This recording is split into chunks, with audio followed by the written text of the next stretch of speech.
Can you guys? Awesome. There it is. You guys can hear me. Okay. Let's see if I can. Did exactly what they told me not to do. We could do Superman again. Superman. Give it a second. Well, first of all, thanks for getting back after snack break. And it's really hard to follow, but oh look, that was my name for a second. Superman. You start with Superman. Like that's awesome. Like nothing will get you more pumped than Superman. Cool. So my name's Josh Taylor. I'm a senior product designer at Evernote.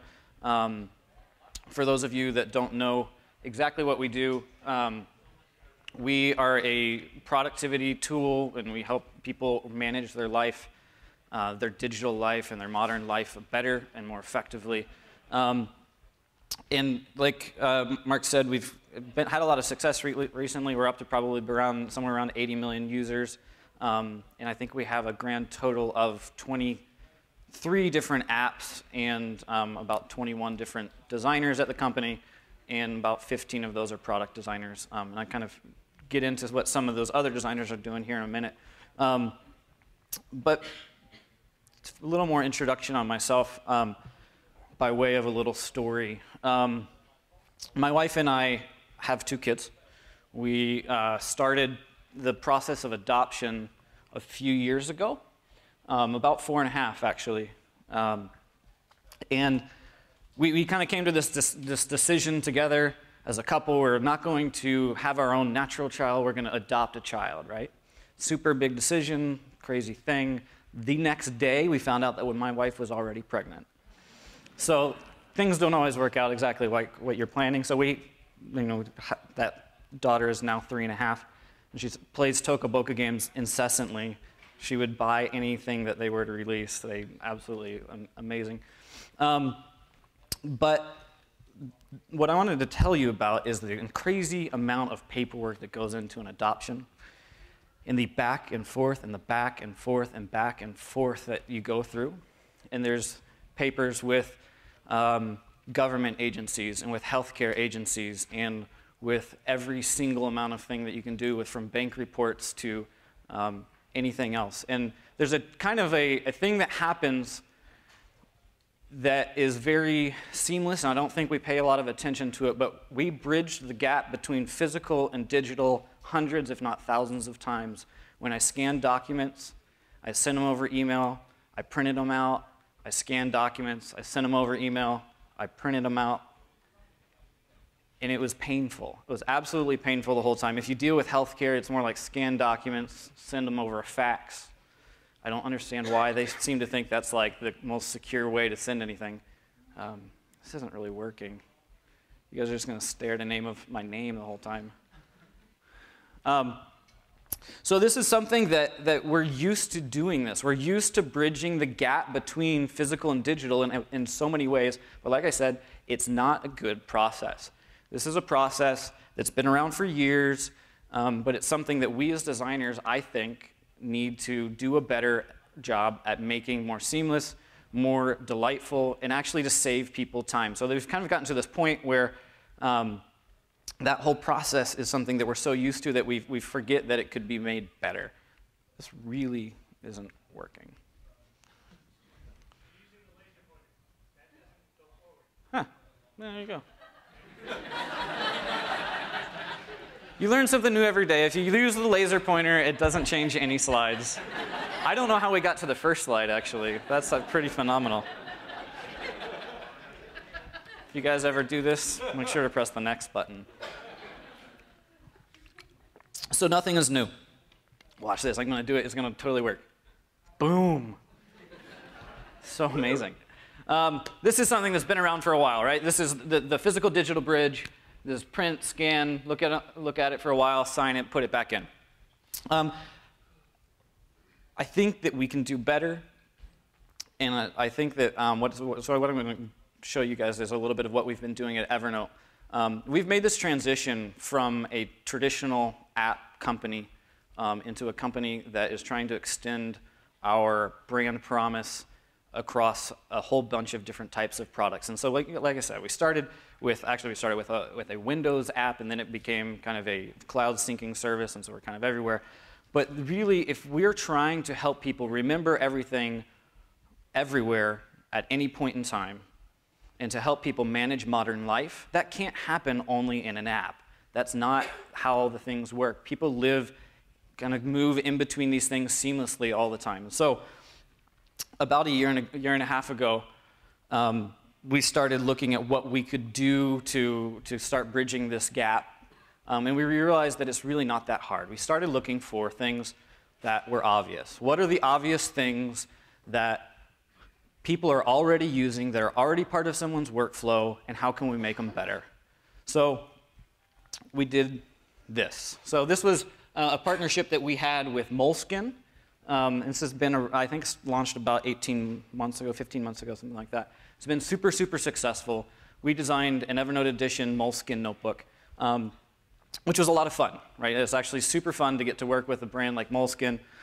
But it really wasn't about throwing our logo on the notebook and then calling it a day. This was really about trying to solve this problem of people that are already taking notes in one place, and they have them in a physical copy, and then they have their digital notes in another place. And how do we kind of bridge this gap and get everything in the same place so that it can be used?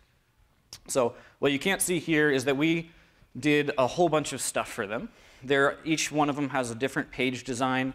I think there's 3 different page designs that we came up with. And that's great for the usability of writing. But what it's really there for is it's kind of a technological layer that we put on the pages. And so what that does is when you take a picture of your Moleskine notebook, we're able to then tell where the 4 corners of the notebook are. And we're able to realign those and straighten things out so that we're making sure we get a good perspective on your handwriting. The handwriting is then put into Evernote, and then we can index it, and we can search your own handwriting inside of our clients. This is something that just kind of seemed like an obvious transition, right? I mean, it's something that people are already doing. So, like I said, this has been successful, but it's something that we wanted to explore a lot more of. So then we started talking to 3M about Post-its. This is where I think the key word is, in fact, obvious. So people have been trying to do things with Post-its for a really long time. And if you look, and there's tons and tons of different apps that have Post-its involved already. They're kind of trying to mimic the behavior of Post-its without actually using Post-its. But the problem is it loses some of the key characteristics of what a Post-it is. You lose the fact that you can stick it on something, that you can put 10 of them in a row, and that you can line them up, and you can use different colors, and you can set them all on your desk, and you can put them on your monitor, and you can leave them for someone else. The intrinsic qualities that have made a Post-it so successful are being lost. So we worked with Post-it to say, rather than try to change it, or rather than try to reproduce it or make it a digital version, why not make the actual physical product better? So we did the same thing here inside of our app. All of these things, by the way, I think a really key point if you're doing any of this is your app can't change dramatically to do all of these things. So if we have 2 partnerships, that's great. But what happens when we want to put 30 things in? All of a sudden, our app is a huge feature-bloated mess. And so these are super easy features that if you don't know they're there, they're almost not even in the way. So again, some of the things that we do here is we recognize that a Post-it's a great size, right? It's just a little square. We recognize what those corners are. We have built in an image recognition technology that strips out the actual Post-it. So we know what the colors are. We can get rid of the Post-it and all of the background, and then we're left with just the handwriting. Again, that's really great for handwriting recognition search. And then we reimpose that digitally on a digital Post-it inside of our app. So it looks and feels just like a normal Post-it, but you kind of get all the benefits of a physical Post-it. So again, I think that's one of the keys is do something that's actually making these physical products better. Ooh, skippy skip. But this is a strategy that I think we can apply to a bunch of different things. So you can kind of start with the things that are most obvious. Obviously, again, another obvious thing for us is physical paper. Like I said, with this For us, in the adoption process, there's hundreds, if not thousands and thousands of papers. Getting them into a format that's easily searchable and I can have anywhere is actually quite a big barrier, and so we just kind of don't do it. So we worked with Fujitsu to create a scanner, and you guys just have to go look at it. It's the coolest scanner you've ever seen. It's absolutely amazing, but you can put in any type of content you want, from receipts to business cards to pages to documents. It will scan all of them super fast. I mean, it's kind of like 1, 2, 3, 4, 5. They go really fast, and then they're automatically filed into Evernote, into different notebooks. Again, all of this is trying to take what we already use and know and love in the digital world and just make it easier and make it more simple and get you out of the way. And we're doing everything we can to reduce technology in the process, which I think is actually really important. So that's kind of the more clear, obvious things. I think once you've kind of done that, you can branch into some things that are a little bit less clear. We also worked with Adonit down in Austin, which was an absolutely crazy process, but super cool. This is a stylus, and I don't know, how many people actually use a stylus? Anybody? The three of you guys? Okay, cool. Before I did this, I was not a stylus guy. I don't know that I actually am now, but if you're going to be writing anything on an iPad or anything like that, it's kind of a really nice thing. But I think one of the reasons why people don't use styluses are because they're horrible. And it feels like writing with a giant crayon. It's just a really bad experience. So if we are trying to replicate something that feels like writing in the real world, you have to reduce that tip. And so the crazy thing that you can't see here is that is a fine tip pen that works just like a regular pen. And we did all kinds of crazy stuff. There's actually, I'm not kidding you, there is a field of protons that is projected onto the surface of the iPad that emulates your finger. And that's how we're able to make the iPad register it just as a finger. And then there's all types of offsets and stuff that I won't get into here. But if you're going to create an actual physical product that has digital ramifications, you have to solve all that type of stuff as well. So that's a little bit about some of the products that we've been building. And it's a really fun story that we've been going through. There's a lot that we're learning. I think there's definitely people that have been doing some of this. I think we're one of the kind of first brands to be selling full-on physical products inside of our apps, and because it's about enhancing our brand story for those 80 million people. It's not really about monetizing. It's not really about finding new ways to distribute. It's about continuing to be around for a long time, continuing to enforce this brand message. So that's kind of a little bit where we're at. I think some of the key takeaways, I think, for me, that I've kind of already touched on a little bit, are we as designers need to design the world that we want to live in. And I think that going back to the beginning, this typical process of print, scan, email, print, scan, email, and this kind of loop is a great example, but there's tons of those in our life. And I think that we need to find the ways to make better processes. I don't know if you guys saw, Microsoft puts out all these like vision of the future videos. And some of them are actually kind of cool, but one in particular recently it was probably about a year ago. Just absolutely horrible, and I read a critique on it. I was like, they totally nailed it. Microsoft's vision for the future is just more screens. It's just more screens and more places. And I don't know about you guys, but that is not the world I want to live in. So when we're starting something, when we're designing something, let's do everything we can to remove the screens, remove the dependency of having more and more and more and more screens. I don't know if anybody here uses Google Glass, but it's just more screens, and it's more in your face, and it's more technology, and it's more in the way of what we're actually trying to do. And I don't think anybody would argue that we're pushing people away from engagement with the world that's around them. So let's design a world in which the physical products actually have the technology inside of them, or the digital products integrate seamlessly with physical products in a way that doesn't require more time inside of our screens and allows us to kind of put down our screens and get back to what we were doing as quickly as possible. These are things that I think we can kind of do just about anywhere. I hope that the more people start really thinking about physical products at the beginning, because I think a lot of the problems that we're talking about are things that need to be thought of. They're not kind of things that we can add on. You can't start with an app and say, oh, later I'll kind of get into physical products. I think the effective ones are things that bridge this gap from the beginning. So I believe that's just about it. If there's any questions, I have them. Otherwise, I'm about done.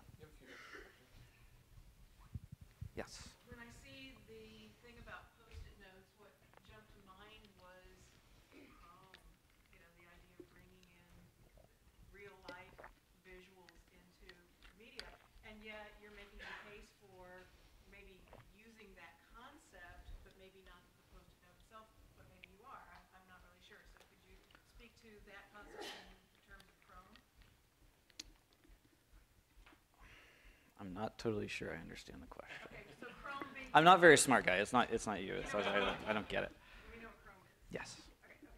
So but you're using the idea of Post-it notes, Mm-hmm. and those are real life. Mm-hmm. So you're using the image, the concept in digital form. Right. And the world has been sort of moving away from that.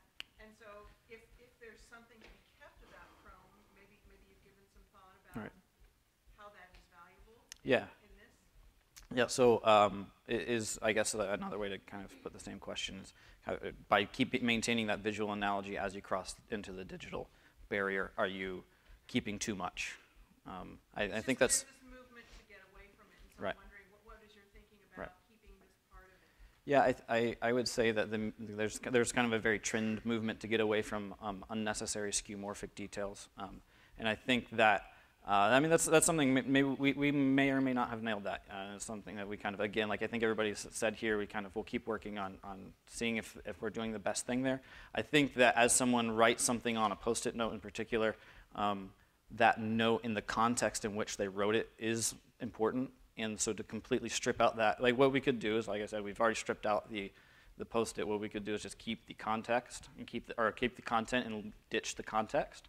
But the actual place in which they wrote that Post-it when they got started is very important, and how it was oriented on the page, and all of those things that came about when they were writing are important that add to their recollection. I don't know if that answers your question, but I think there's probably one more, and then we're about done.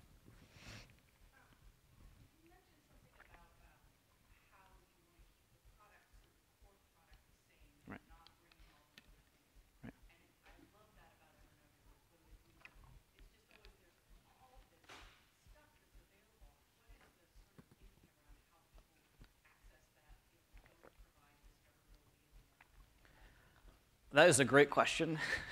And so the question is if you kind of continue to put all of these new features into the app, how do you maintain a simple app? And I'm not, quite honestly, I'm not going to say that we've done that better than anybody else. I think we've still got a ways to go on that as well. But I think the key there is progressive disclosure of things. And so we're really trying to be smarter about what people have already in their accounts and what they know, or what we know about where they are in kind of their Evernote journey, as we say it.